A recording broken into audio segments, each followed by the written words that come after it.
Okay, perfect. So now we can see proposition team as the roster, if I'm pronouncing it correctly, as in opposition team instead this logos. I'm Miriana Calabrese. I will be your senior judge, and with me we have the judge Bellello and Gamba, and we're all so happy to be here to judge this wonderful debate. So if there are no further problems, we can start the debate. And of course, you know that I will be tracking the time, and you will hear one bell for 1 minute and 7 minutes, two bells for 8 minutes, and that's it. So if there are no further questions, we can start with the debate.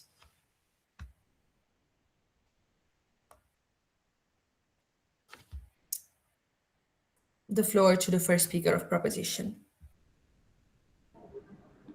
Good evening, honorable judges and respected opponents. I'm Elisabetta Vitellaro. I'm the first speaker of the proposition team, and today we're debating the motion. This House would require all foods already on the market to undergo the European safety assessment currently mandated for novel foods.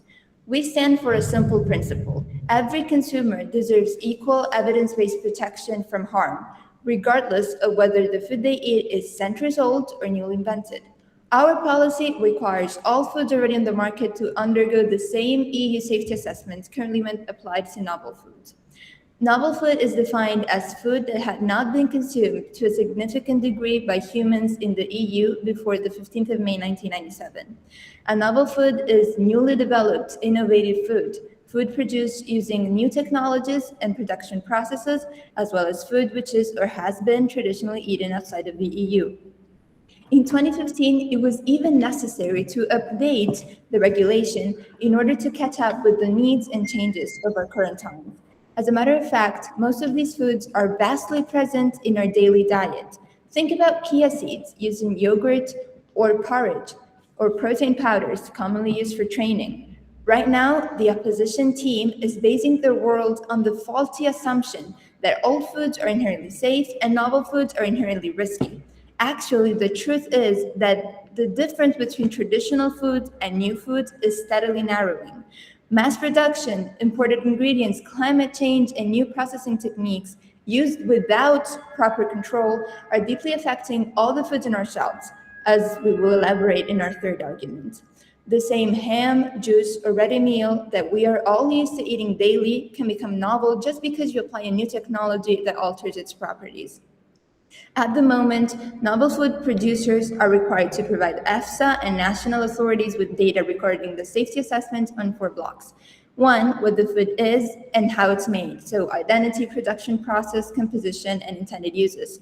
2, how the body handles it, absorption, metabolism, and bioavailability. 3, whether it does harm, so toxicity, genotoxicity, allergenicity, and human data. And lastly, 4, a scientific conclusion supported by evidence. Why is it necessary to extend such safety assessment to all foods already on the EU market? And what is the concrete harm to the status quo? From a health point of view, we already see that the old idea, if we have always eaten it and must be fine, does not hold. Ultra-processed diets are linked to obesity and metabolic problems. Intense sweeteners can alter the microbiota, increase craving for sweet taste, and cause gastrointestinal issues. The EU has recorded almost 5,800 foodborne outbreaks in 2022, a 44% increase on the previous year. Instead of lowering tolerance levels for metals or pesticides, EFSA and the EU have actually increased them. Cadmium, for example, harmful to kidneys, lungs, and linked to tumors, was from 0.5 to 0.15 milligrams per kilogram in the production of nuts. Another example is azoxystrobin, linked to DNA damage and genotoxicity, which increased up to 10 times for hops used to produce beer and cardoon. Propimacarb, linked to metabolic and cardiovascular disruption, increased from 5 to 15 milligrams per kilogram for the production of honey and from 30 to 600 milligrams per kilogram in honey and rucola. So the core clash of this debate is not safety versus bureaucracy. It is precaution based on science versus a legal fiction frozen in 1997, fully aligned with Agenda 2030 goals. Opposition would defend a world where the full EFSA assessment is applied to a narrow category defined by formal history of use, and everyone else is trusted just because you look familiar. We stand for a world where the European promise of consumer protection is taken seriously. If we already have a robust, detailed framework that checks metabolism, toxicity, allergenicity, and real exposure, then it should be applied to all the foods Europeans eat. Now I will go on to present our first two arguments, safety for consumers and proper labeling, while our second speaker, Lavinia, will talk about driving sustainable food innovation. So the first argument, the real risk today doesn't depend on whether the recipe or products existed before 1997, but on what the modern industrial process does to that product now. The ones that we call traditional foods are not the same foods we used to eat 30 years ago. These foods are hurting us, and there's medical research that proves this. The BMJ has found that men who eat more ultra-processed food have about a 29% higher risk of colorectal cancer. Despite this, such foods don't have to be tested for carcinogenicity, a test that is mandatory for all novel foods. Hence, it is clear that the problem is not the process these foods undergo, but the way they're controlled and tested. The world that they propose just aims to sweep the problem under the rug and pretend it doesn't exist. Now's the time to make sure safety comes first by implementing the novel foods assessment for every food product on the market. Producers must finally provide data on toxicity, metabolism, allergenicity, composition, and real exposure, rather than relying on outdated assumptions about tradition.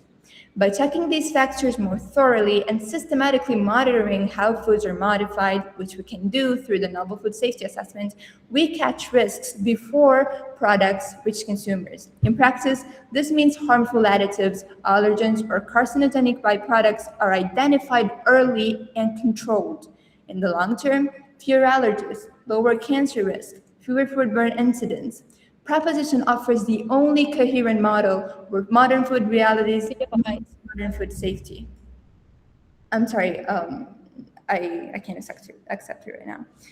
Now I'll move on to my second argument, proper labeling.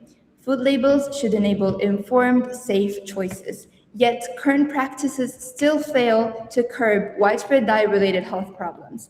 If labels are meant to protect health, why do some products get a full scientific passport while others get a postcard?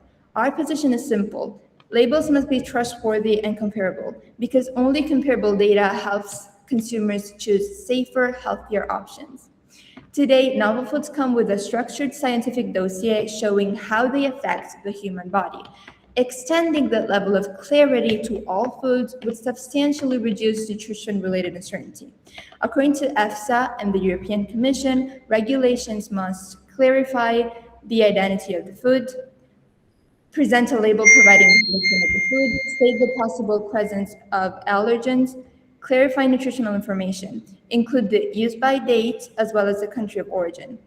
Products that look identical on the shelf can be backed by very different levels of scientific evidence, and that gap is a public health issue. Standardized science-based labeling will close it by ensuring claims rest on evidence, not assumptions. Clearer labels are increasingly necessary as metabolic diseases rise alongside highly processed diets linked to higher chronic disease risk. A truly consistent disclosure allows consumers to avoid higher risk options instead of guessing long-term impacts. Allergies in children are also rising. In Italy, about 92,000 children have medically diagnosed food allergies. Some regions report a 34% increase in pediatric diagnosis over the last decade. Labels that omit full information are not just incomplete, but unsafe. If novel foods must provide rigorous allergen, toxicity, and safety data, consumers deserve the same standards for all food. All this will measurably reduce chronic disease burden and improve evidence-based public health messaging. Thank you. I'm done with my speech. Thank you so much for that fine speech. It lasted 8 minutes and 10 seconds.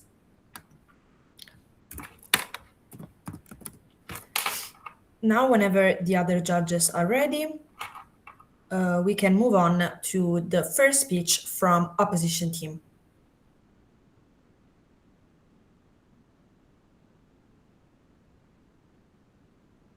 Whenever you're ready, you can start.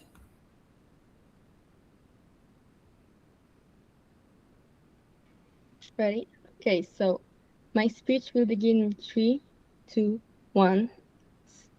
So I am Rihanna Lauren. I'm the first speaker from the opposition team. So the team that believes that the safety assessment should not be mandated for all foods currently on the market. So I will first start by rem- uh, remarking something. So we live in Italy, and which is the first country in the world whose food has been recognized as part of the UNESCO heritage. And this is actually a very, very great feat. So what the other team is trying to say, in other words, even indirectly, is that they are willing to lose the heritage or our culture and identity for more safety. So I will now start by computing the other team's argument, the first speaker argument, and then I will move on with my team line. Accepted. So are you saying that if a food is traditional, it is then inherently safe? So many traditional foods are actually very, very safe, safer than some additives that AFSA has accepted. For instance, we have phosphates that are used in the production of junk food, so like hamburgers or fries at the McDonald's, and they can actually cause cancer on the long run, but they're still accepted.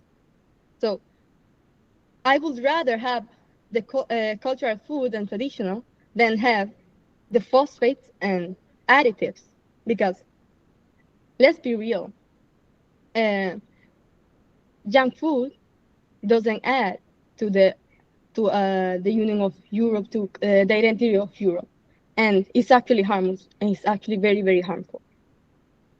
I hope your POI was answered. Thank you. So the first speaker said that all food should be assessed equally, but we find it unnecessary and something that should not be mandatory for all food, or should not be so strict for all foods, especially foods that have existed for centuries. I cannot accept it right now. Especially for foods that have been on the market for centuries and centuries. And as I was saying, you are technically assuming that foods that have had a long, long history without harms should be assessed, and therefore the European Union and the AFSA should spend thousands of euros to assess every single food. So now I'm going to connect to our arguments, which are, so the rise of the black market from my side. Then the speaker Jada, the speaker 2, is going to be presenting the other two arguments, which are the economic disrupt and the consequences on the small producers. So now I'm going to be talking briefly about our team line, since we believe it's very, very important and crucial. So our teams values culture. Our team values identity. If you want to put it bluntly, we value cultural identity, because this assessment is like an exchange. We are exchanging so-called safety for our precious culture, for our prestige.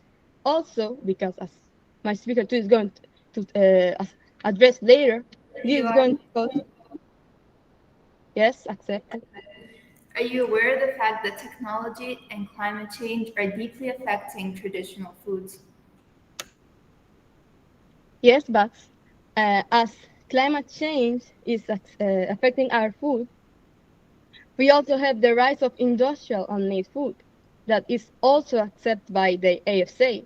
So if we're all only going to be accepting food that is really, really processed and not something that it's ours, it's part of ourselves as Europeans, then I rather not have it.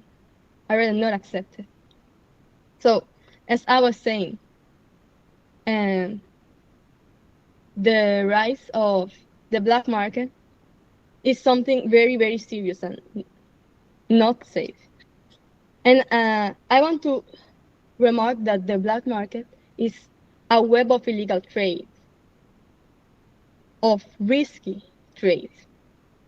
So if you think that you are actually bringing safety into the equation, you're actually bringing more risk for two reasons. First, because people are going to be immensely mad, immensely upset about their products not being present on the market.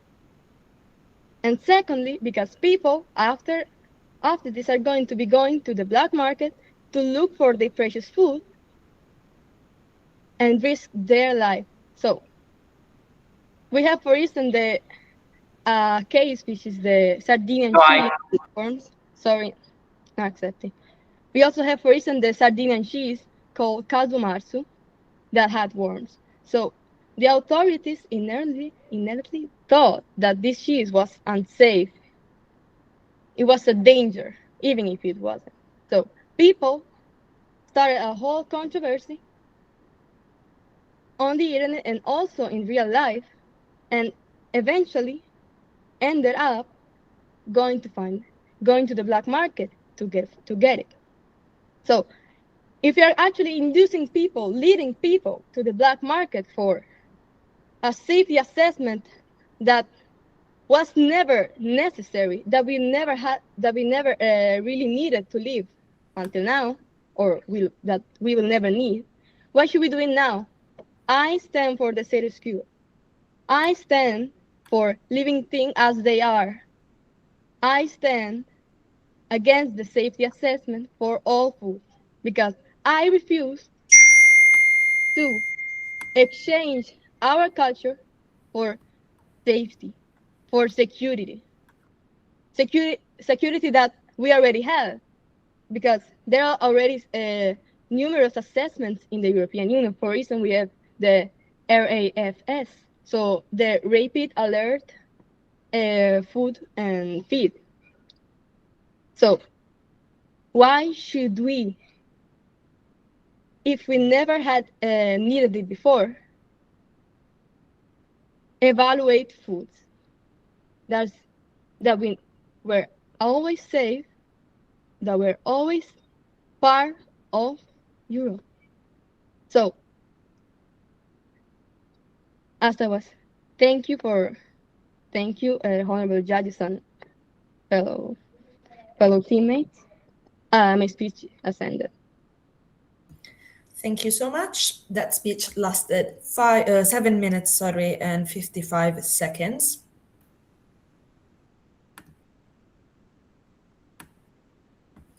Okay, so whenever the other judges are ready, we can move to the second part. Okay, perfect. We can move to the second speech from proposition team.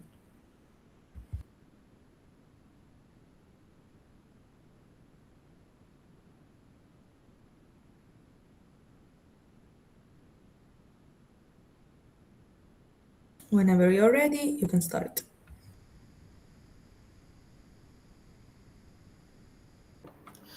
Okay, so my speech will start in 3, 2, 1.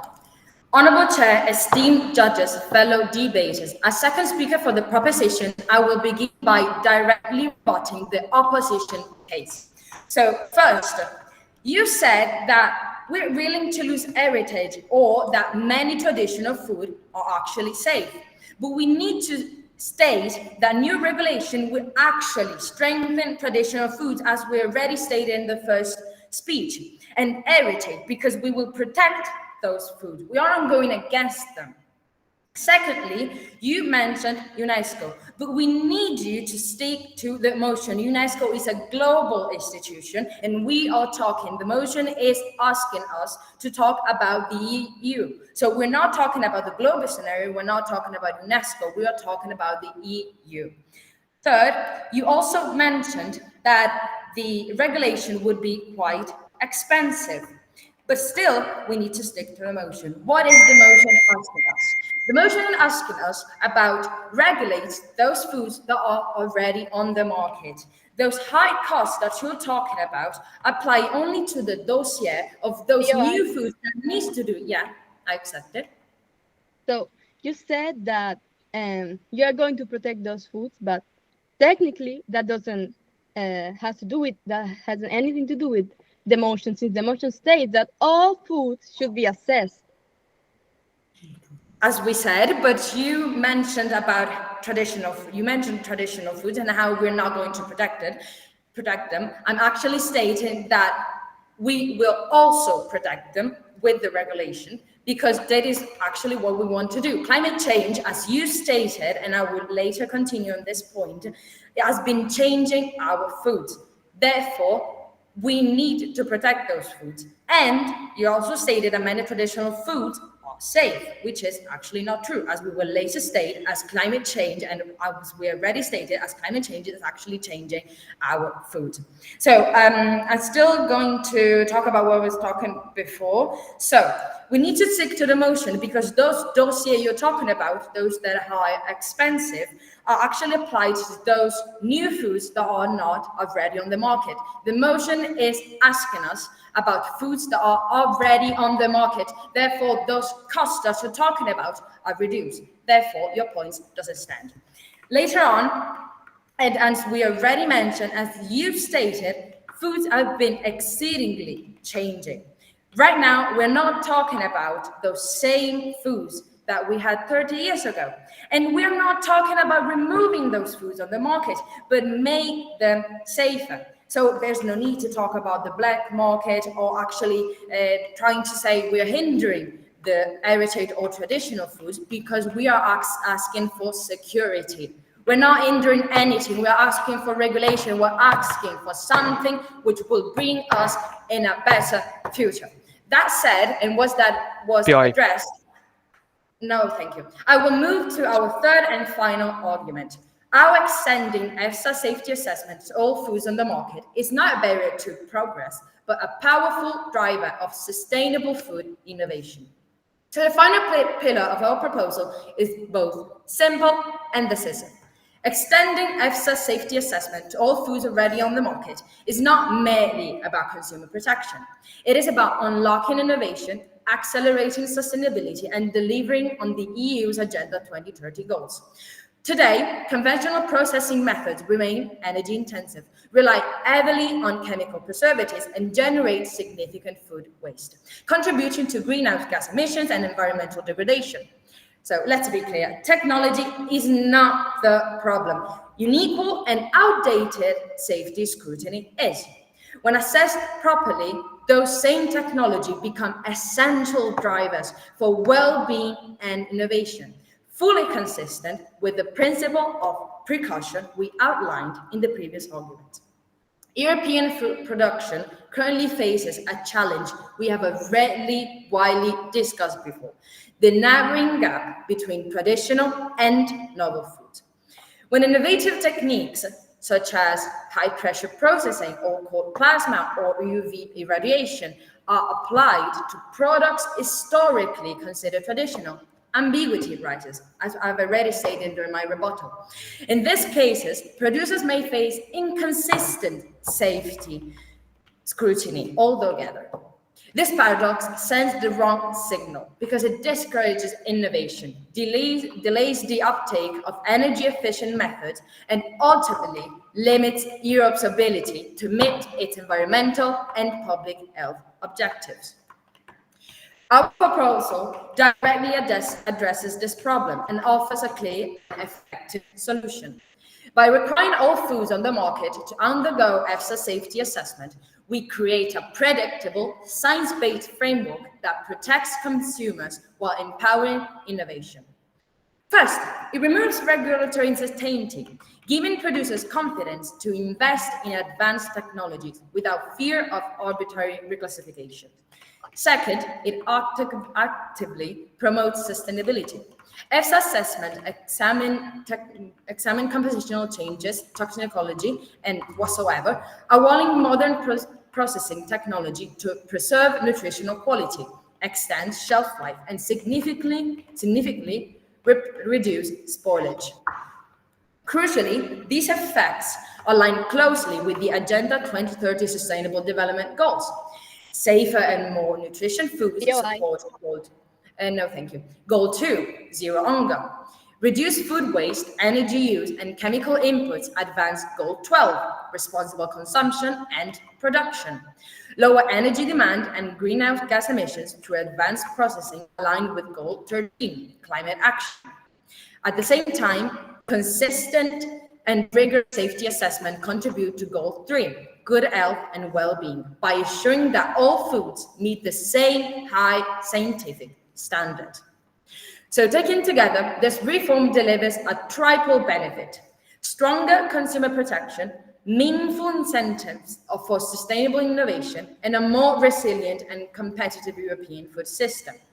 Without it, Europe risks maintaining anchored into outdated, resource-intensive production.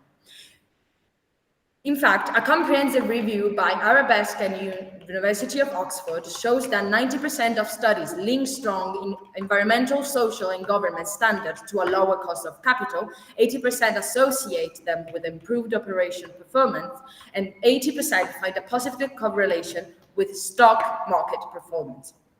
Therefore, extending EFSA safety assessment to all foods ensures that consumer protection, innovation, and sustainability work together rather than across purposes. Universal EFSA assessment should be understood as an enabling infrastructure. Like a well-engineered bridge, it does not slow progress, but it makes progress possible.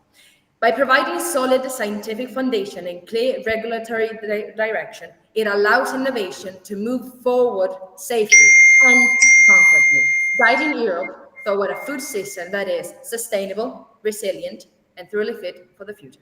Thank you for listening. Thank you so much for that speech. It lasted 8 minutes and 5 seconds. Okay, if both judges are ready,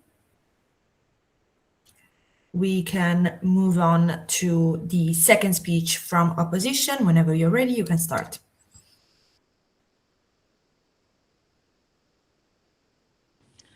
Okay, my speech will start in 3, 2, 1. Hello, I am speaker 2 of opposition team, and I will be presenting 2 arguments. But first, I would like to start to confute what speaker 1 and 2 of proposition team have said. So, you started off by saying that every consumer should have equal protection, which everyone, I think, would think that is true, because we also say that everyone should have equal protection to all their foods. But I feel as saying that also traditional foods have to undergo the same safety requirements as novel foods means that we are just saying that we cannot trust them anymore, as they have been in the market and have been consumed by so many people for centuries, and because there are new novel foods, we want to retest them. I feel like that is just a waste, and we are communicating to the society that we don't even trust our own foods anymore, that we have trusted for so long. Then you also said that this promotes sustainability, but we believe this might also promote untrustworthy, because how can I be sure that I can trust a food now that you have told me that I have to reassess it again? Because I can't accept yet. Because you're telling me that I can't accept a food that has been in a generation for centuries, because now you want to retest it with new testing grounds. Scientists and scientific information is also new every single day almost, but we believe that if a food has proven that it has an ongoing consumerism and has never caused any real harm or problems or danger to a society, that it should be safe to eat. And I believe that that is wrong in your aspect. And you also said that consumers should avoid the risk of health problems, which is not really coherent, because if a food has been in the market for so long and has never really shown any signs of health or safety problems to a society or even one specific person, then we are already guaranteeing that there is safety in that food and that we shouldn't retest it. Whereas novel foods that are new should. Sorry, Accepted. my internet kind of went bad. Okay, can you hear me? So we believe that it seems that there is a seems this food has been in generations for so long, and we have never seen any signs of people getting sick or their health worsening just by consuming this food. We can accept it and keep it as it is, so we don't need to test any further. Instead, with novel foods that are new and we've never tested them and are also using new chemicals that weren't present in the past when we had these older foods, we should undergo safety regulations that are, even if they're new safety regulations. So, with this said, I would like to start presenting my two arguments. My first argument is about the economic harm with no safety gain. So, we believe that requiring existing foods to undergo novel food approvals that impose a massive cost while providing no additional protection. I accept. Are you aware of the fact that, as we have stated, traditional foods are vastly changing and we're facing growing food outbreaks? So it is true that foods will change, but these foods have also been in the market for so long and they have been consumed whilst they have been changing. And even though their safety checks were done years before, they're still safe to eat. We have still eaten them, and we also don't want to go and completely disrupt some a traditional food to a specific country in the EU because we believe it might have changed or it might be different. Because we don't know exactly for certain that this food has actually changed, that it could harm us, or that it ever will. Because as we see, it has not harmed us yet, and it has been a food that everyone has been consuming for so long. So, to get back into my argument, we believe it would also not provide any additional protection for consumers, also because this food has been tested for so long and there are already controlled through regular EU food laws, hygiene regulations, and contaminated limits, which are ongoing in national inspections, which means that these foods are actually still undergoing safety regulations, just not these new safety regulations that are present in novel foods. This doesn't mean that the foods that we are consuming, that are traditional foods that have been in society for way much longer, are less safe. We still have regular control. We still know what ingredients they are, and they are made with ingredients that have been found in our countries for centuries that we know we can trust. Then food safety incidents are reported and addressed immediately through the rapid alert system for food and feed, which means even if there were to be a problem with these foods that we think we can trust and that we know we can trust, we don't see that they will, even though they present any type of problem, it will be reported and they will undergo a new safety assessment. But for now, we know that we can trust them. We know that we have safety regulations ongoing on them. So I don't believe that this will not help. So my next argument is about the elimination of traditional and cultural foods. if we were to ever undergo new safety regulations in the EU market, many foods that have been present for centuries might also disappear, because with these new regulations, there are slight problems in our foods that we might not notice that are not harmful to us, but these laws recognize as harmful and therefore make our foods unsafe.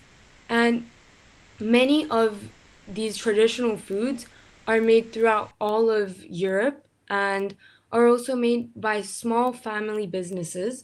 So it would also impact their society and how they will make money, because they're not able to continue. So we believe that if we were to just apply this to every food, including novel foods and traditional foods, it would cause traditional foods to not be included, and we might also lose the importance of them. So thank you for my speech, and it will finish now.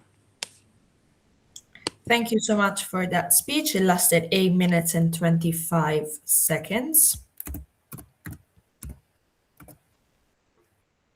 Okay, so if the other judges are ready, we can move on to the last substantive speech from proposition. Whenever you're ready, you can start. Okay, can I have the floor?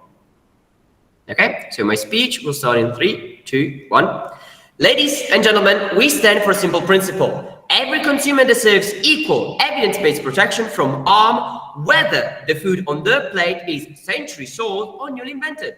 The proposition's world is one where all foods on the market undergo the same rigorous EU safety checks that novel foods also do. Because safety shouldn't depend on an arbitrary date in 1997. The opposition, on the other hand, invites you to trust a legal fiction frozen in time, as if anything eaten in Europe before 15 May 1997 is magically safe forever, and only new foods can be risky. That notion is not only absurd, it's dangerous in today's rapidly changing food landscape, as we've stated copiously with our POIs. Let me be clear. I actually find myself struggling with rebutting their case, because it was their burden to make us understand the real reason why the regulation should not be applied. To just say, well, it is too expensive, well, I feel that. But as I will show you through my speech, this is just a great mystification.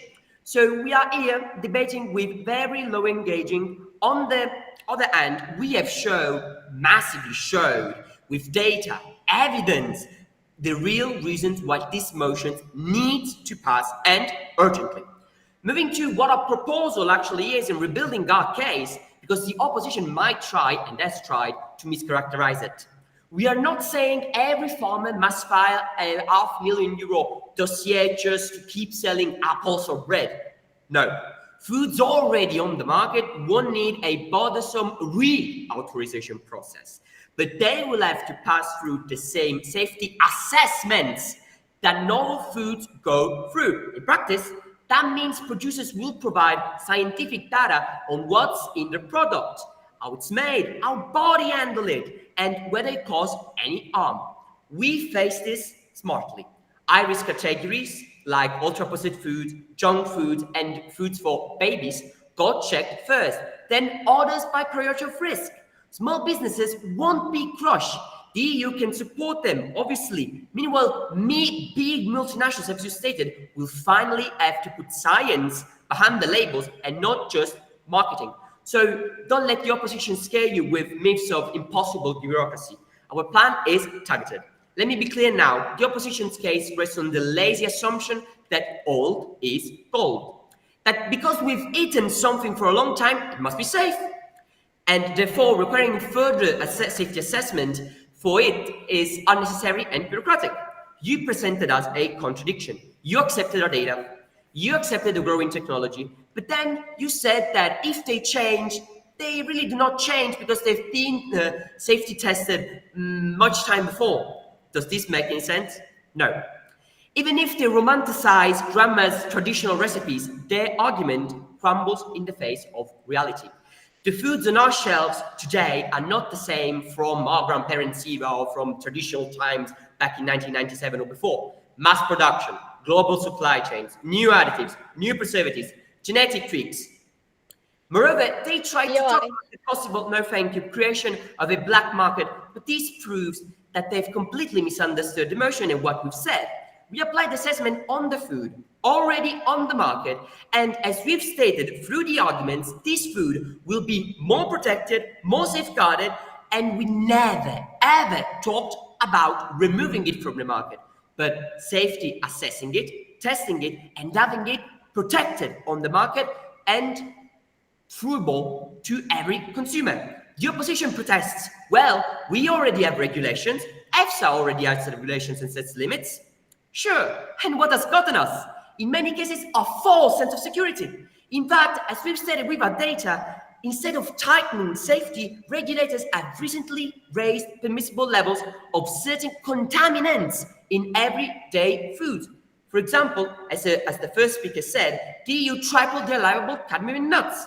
The opposition's complacent world is one where standards can quietly be loosened and consumers are none the wiser.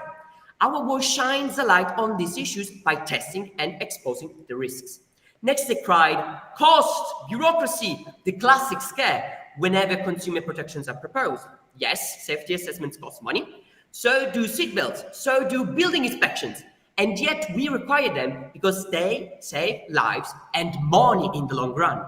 The opposition will have you believe that big companies and small artisans alike will go broke if we ask them to do some scientific research, due diligence on their food products. This is widely exaggerated. In fact, under our plans, as we've stated, EU gives funds and multinationals pays. The opposition's cost argument also ignores the massive cost, which is not acting. What is the price of a nationwide Escherichia coli outbreak from trusted food or decades of diet-related cancers and diabetes fueled by untested additives? Far higher than the price of a few label tests, we assure you. Health care expensive, lost productivity. These are hidden costs that the opposition conveniently sweeps under the rug. In our world, we invest upfront in prevention. In theirs, everyone pays later the bill. Now, on the opposition bend, they try to say that this is about safety versus innovation. This is flat out wrong. In fact, our policy supercharges innovation in a responsible way. Why? Because it creates one clear science-based standard for all foods. Right now, if you invent a brilliant new sustainable ingredient, you face a gauntlet of novel food approvals, while some old school competitor can use a decade-old process with zero equivalent scrutiny. Consider how informing consumers also drives positive change, something that the other side barely addressed.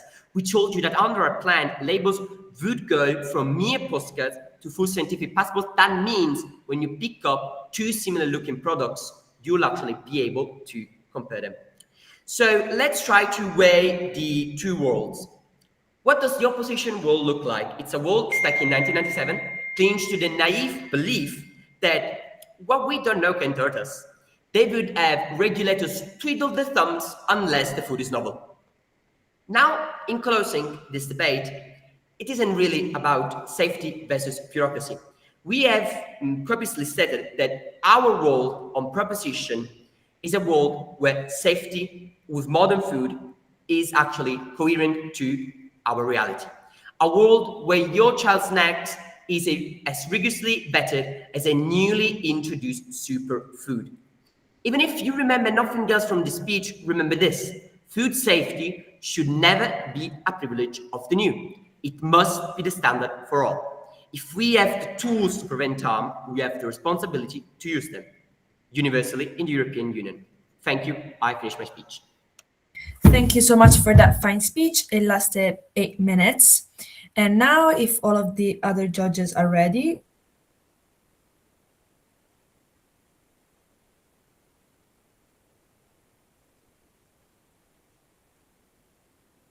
we can move on to the last speech of this debate, if it was heard, because I think my connection lacked a bit. But if the judges are ready, we can move on to the last substantive speech of the debate, which will be provided by the third speaker from opposition. Here, whenever you're ready. Okay, so if I may, right. Good afternoon, and thank you for this wonderful opportunity. Of course, my name is Maxim Chubrov, and I will firstly reconstruct our team line and then refute the arguments that have left with the proposition team. And my speech starts in 3, 2, and 1. So, as we said before, our team line is pretty simple, actually. So what we want to do is force all the existing foods through the EU novel food assessment. We claim that it is an evidence-blind policy that wastes the state's resources, crushes small producers and the food diversity, and ultimately makes consumers less safe by pushing trade into unregulated channels, also known as the black market, of course. And that's why our case rests on 3 arguments. Right, so firstly, we believe that it would fuel the rise of the black market, as I already said. Second, it is an unpractically from an economic and logistical point of view, and that would overload the system. And third, it would impose severe economic and social costs on small producers, and even on the states, by driving local and traditional products out of legal markets, out into the black markets. And now I will refute the proposition's claims. So firstly, let's start from the one that I believe is the most relevant one, which is from the health perspective. So the proposition claim, sure. So you are saying that regulated food not removed from the market creates a black market? I will explain that later. Right, so now we go into health. The proposition claims that more assessment automatically means more safety. And we are actually not denying that to some degree it does make the food market safer, because it would obviously be essentially unreasonable to believe otherwise, because of course it's safety regulations. But since we are now in the roles of essentially the politicians, we always have to think about the overall EU and Italy's context in this case. So we have to take many other factors into consideration. It just doesn't make practical sense if we think of it. But safety comes from targeted regulations, we believe, of new foods on the market, not from reassessment of the whole market that has been known for possibly even centuries, and that are essentially low-risk foods. Now, if we would like to be slightly more specific, more specific actually, the speaker one of the proposition claimed that some ultra-processed foods that have already been on the market for before 1997, when the EU novel assessment came into check, and that it causes cancer in men. Correct me if I'm wrong, but I personally haven't found any evidence suggesting this before check. Wait a sec. Before the debate, and what I have found that ultra processed foods, aka the UFC or UF, oh my days, ultra processed foods are associated with colorectal cancer risk in men, but not that UPFs universally cause cancer. And even if something were novel, the novel food assessment, ingredient safety, now whether overall processed diet pattern contributes. So I think that wait a sec about the POI. I think that the proposition team here confuses what the novel assessment actually does. It doesn't assess the long-term risk imposed by a certain food. It only assesses the short-term, if you will, ingredients like the toxicity and stuff that cannot be that can, but the novel assessment doesn't do it. That it just doesn't measure things like long-term cancer risk. Sure, with the POI. So you are saying that long-term cancer doesn't matter just because it is in man, or toxicity is just on the short term? I actually have no idea why would you think that I said any of that. What I said was that the novel assessment does not recognize the long-term risk coming from ultra-processed foods, and even if we were to assess it, it would only assess the toxicity. It wouldn't assess the long-term risk imposed by that food. And of course, the novel assessment would make the food on the market healthier, but it wouldn't just make practical sense, because toxicity is something that we're already facing every day, and it's very unlikely that it's going to be revealed something new during the novel assessment. But on the other hand, that something that could actually impose a risk, like for example long-term consumption that would lead to cancer, it actually cannot be viewed during the novel assessment if we were to reassess the food. Right, so the next claim of the proposition that really didn't make sense was, I believe, by speaker 2, where she has cited some, I believe, and essentially not a questionnaire, but an opinion poll or something like that, where 95% of those people claimed that it would have actually economic benefits having a novel. PI, there was a PI? Yes, I will take it. If toxicity is met daily, as you have said, we should just accept it then? And do you have proof it is unlikely? Okay, when I finish this argument, you can get back with the PO. I'm talking about different thing right now. So what I actually was saying is that the thing you mentioned, the thing you actually cited as your evidence, that had stock market possible potential positive impacts, a positive correlation, if you will, to the stock market. And I would just like to say that this argument, even if it's true, it really doesn't make any sense. So what we stood on, and was that, to which I'm gonna come back later, is that to the small producers it's gonna cost a heck of a lot of money to run their foods through the novel assessment of the food of the EU, and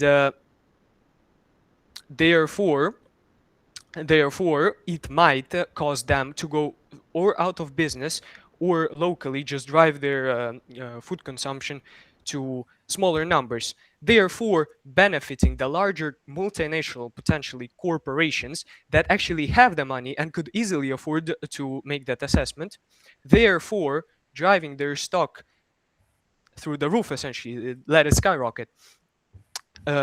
So essentially, to sum up what I just said, is that it doesn't make sense to evaluate the stock market, since it just talks about the multinational corporations, which and the stock market does not include the small businesses that are in the field.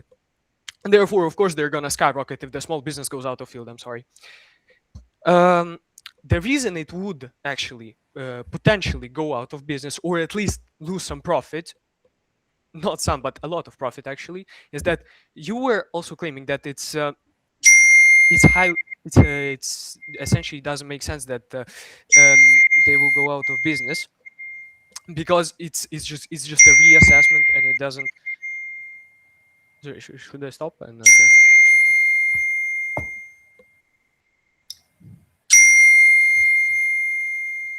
It's 1 minute 50 seconds.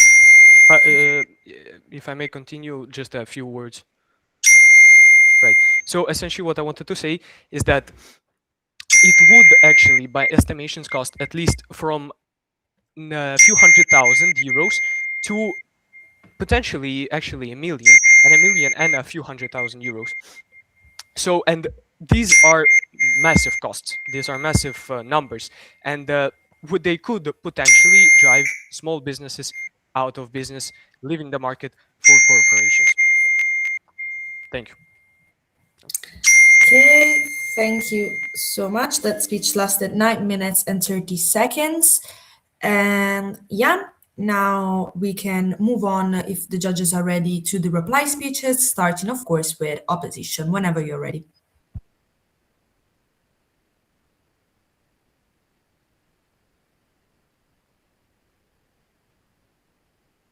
Okay. So, my speech will begin in 3, 2, 1. So, after having discussed many issues and many controversies in this motion, we have reached a standpoint. We have reached a point in which we have to decide a part. We have to decide the right path, specifically. So, the proposition team actually show many incoherences, and often they would completely ignore some things we said. For instance, they said that we should not be getting to the global scenario, but when we were talking about the UNESCO, they tried to change the topic to deny it.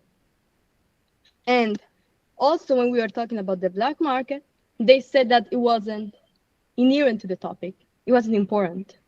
So what it seems to me is that the proposition team is only looking at the results, not the cause or the negative consequences it will inevitably lead to. So I want you to imagine a scale. On one side, we have the proposition team. The team that is willing to sacrifice our cultural heritage for something they define as safety. Something that they think on the long run is going to stand. Something that they think is going to be useful, is going to be for the people's safety. But as we have stated, and as they ignore, we mentioned the economic consequences. We mentioned the consequences for small producers who are more than 90%, so it's not going to be a small number. And additionally, we also mentioned the black market, as I was the one to speak about it. So, in other words, I think that they were often hypocrite, since they tried to shift the topic to their advantage many times, misunderstanding on purpose what we were saying, and also not willing to answer or take POIs, more taking POIs than answering. So I want you to decide. I want you to stand for the right side. I want you to think about small producers, to small enterprises. I want you to think about the clients, especially since they said, the speaker 3, for instance, said that all consumers should be treated equally, but due to the overload of work, the workers won't be treated fairly, as we have also stated. Finally, once more, I warmly invite the judges to stand for the team Contro, for the team that actually stands for Europe, that stands for the prestigious Europe, for the Europe that has always and will always stand. So, having said this, I hope you will make the right decision.